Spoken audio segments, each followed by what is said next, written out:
Welcome to Blizzard Fire. We hope this video helps fire up your solution. You start by confirming prerequisites. You have access to settings and, if on a managed device, admin rights. Now open Settings, choose Personalization, then Taskbar. Once there, look at Automatically hide the taskbar and use tablet mode options. Toggle them off then on to reset state. This quick step forces Windows to redraw the bar. If you're using multiple monitors, make sure the taskbar is enabled on the display where you expect it to appear. Next, perform the hands-on fix. Press Ctrl+Shift+ESC to open Task Manager, find Windows Explorer, right-click and choose Restart. This reloads the shell and often restores a missing taskbar. If that fails, return to taskbar settings and verify behaviors for multiple displays and notification area icons. Make sure Explorer EXE is not blocked by security tools.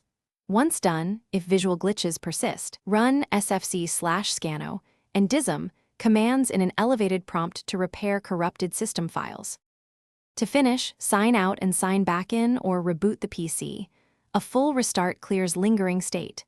If the taskbar remains absent, reset taskbar settings by toggling related options or create a fresh user profile to test whether your account is corrupted. Make sure Windows is up to date and graphics drivers are current. Troubleshooting tip: if problems persist, boot into safe mode. This isolates third-party conflicts and